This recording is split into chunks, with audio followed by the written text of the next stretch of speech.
Warahmatullahi wabarakatuh. Selamat pagi anak-anak. Apa kabar hari ini? Mudah-mudahan selalu dalam keadaan sehat dan selalu dalam lindungan Allah. Hari ini kita lanjutkan pembelajaran tematik tema 5 subtema 1 dan pembelajaran kelima dan keenam. Nah, di sini ada sebuah burung, ada sebuah ular, dan ada anak kucing. Nah, perhatikan bahwa ketiga hewan merupakan hewan muda yang baru saja dilahirkan dan menetas. Setiap hewan memiliki cara tersendiri dalam proses perkembangbiakannya. Hewan-hewan tersebut mengalami proses pertumbuhan dan perkembangan yang berbeda satu sama lain. Proses ini dinamakan proses daur hidup atau siklus hidup. Nah, di sini ada cara perkembangbiakannya berbeda. Bertelur juga, ini melahirkan. Nah, kita belajar daur hidup hewan.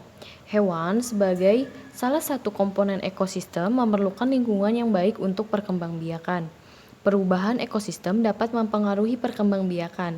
Setiap hewan mengalami tahap perkembangbiakan tersendiri dan khas.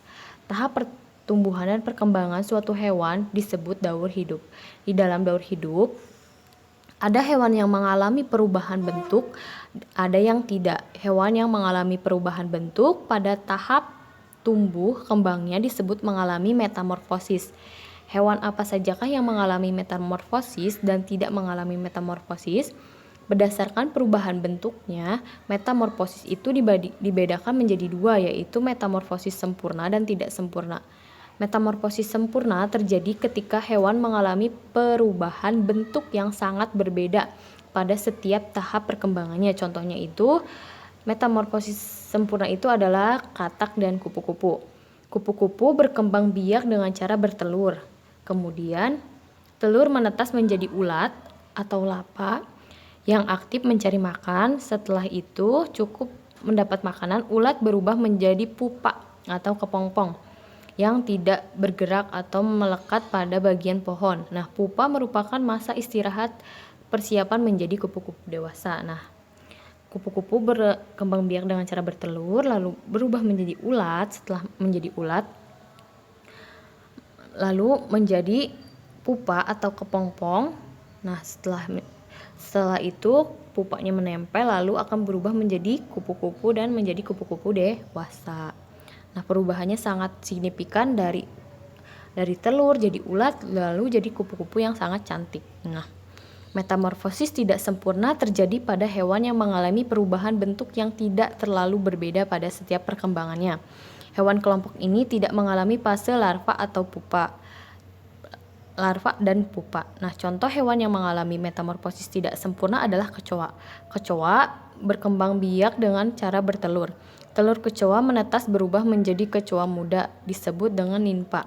Nimpa mengalami beberapa kali pergantian kulit sebelum menjadi kecoa dewasa. Nah, pergantian kulit itu disebut ekdisis. Nah, di sini dari telur lalu jadi kecoa. Nah, terjadi perubahan kulit lalu akan menjadi kecoa dewasa. Nah, di sini ada daur hidup ikan dan daun hidup kadal. Selain serangga dan katak, hewan lain mengalami daur hidup tanpa metamorfosis atau tanpa mengalami perubahan bentuk. Nah, contoh jenis hewan yang tidak mengalami metamorfosis adalah ikan dan kadal. Ikan hidup di air dan berkembang biak dengan cara bertelur. Telur ikan menetas lalu menjadi ikan muda, kemudian menjadi ikan dewasa. Bentuk ikan muda dan ikan dewasa tidak banyak mengalami perubahan. Nah, lihat di sini. Dari telur jadi ikan kecil dan ikan dewasa, tidak mengalami banyak perubahan. Nah, demikian juga dengan kadal. Setelah bertelur, kadal akan menetas dan muncul kadal muda. Nah, seiring dengan waktu, kadal muda tersebut berkembang menjadi kadal dewasa. Nah, yang siap bertelur kembali setelah melakukan perkawinan dengan kadal dewasa lain. Nah, ini dari telur jadi kadal muda lalu jadi kadal dewasa. Nah, berdasarkan bacaan tersebut, kamu buat peta pikiran dan tuliskan dengan peta pikiran. Misalnya boleh pakai bagan, misalnya di sini perkembangbiakan hewan. Di situ. Nah, ada yang mengalami metamorfosis di sini. Metamorfosis. Nanti kalian jelaskan misalnya di sini contoh hewannya. Nah, atau boleh Kalau sulit untuk membuat peta pikiran, boleh kalian jabarkan di sini. Boleh menggunakan gambar, tambahkan menggunakan gambar boleh. Nah, ini di halaman 40. Nah, sekarang kita ke SBDP. Masih ingatkah tangga nada? Tangga nada adalah urutan nada yang disusun secara berjenjang. Disebut tangga nada apabila sebuah tangga nada terdiri atas 8 tingkatan dengan urutan dari tingkat pertama sampai 8. Tangga nada dibagi menjadi 2, yaitu tangga nada mayor dan tangga nada minor. Tiap anggota nada dibedakan dengan jarak. Tangga nada mayor berjarak 1, 1, setengah, 1, 1, 1, setengah. Tangga nada minor yaitu bertanda nada yang mempunyai jarak atau interval 1, setengah, 1, 1, setengah, 1, 1. Nah, adapun urutan nada pada tangga nada mayor dimulai dengan nada la dan diakhiri dengan nada la. Oktav atas. Lagu yang bertanda nada minor biasanya berakhiran dengan nada la, tetapi ada juga yang berakhiran dengan nada seperti mi. Nah, salah satu lagu yang dimainkan di tangga nada minor, lagu Syukur ciptaan Hamuh Tahar dan Terima Kasihku ciptaan Sri Widodo. Nah, itu contoh tanda nada minor. Masih ingat ciri-cirinya yaitu lagu kurang bersemangat atau bersifat sedih. Nah, contohnya itu lagu Syukur. Nah, kalian bisa nyanyikan di rumah. Nah, dan lagu Terima Kasihku itu merupakan contoh lagu yang bertanda nada minor. Nah, sekarang untuk berlatih kalian kerjakan halaman 46 di buku tulis. Nah, carilah perbedaan dan persamaan antara daur hidup hewan yang mengalami metamorfosis dan tidak mengalami metamorfosis. Nah, yang kedua, jelaskan dan gambarkan daur hidup salah satu hewan berikut. Nah, kalian boleh milih mau yang siput, mau yang katak, atau yang kucing. Kalian pilih salah satu, jangan dikerjakan tiga-tiganya. Pilih salah satu, mau kucing, siput, atau katak. Nah, sekarang kita lihat di sini ada ekosistem. Di sini ada ekosistem yang berbeda. Di sini ada ekosistem di hutan. Ini ada di gurun. Kalian bisa lihat perbedaannya. Di sini hewan-hewannya juga banyak, ada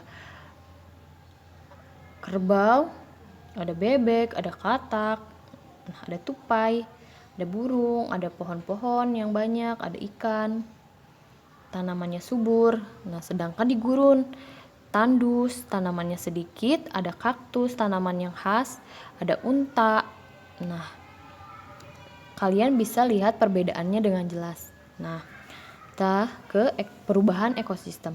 Nah, ekosistem mengalami perubahan sepanjang waktu. Komponen-komponen di dalam ekosistem dapat mengalami peningkatan maupun penurunan jumlah. Misal, pada saat musim hujan, sebuah kebun akan mendapatkan lebih banyak air hujan daripada saat musim kemarau.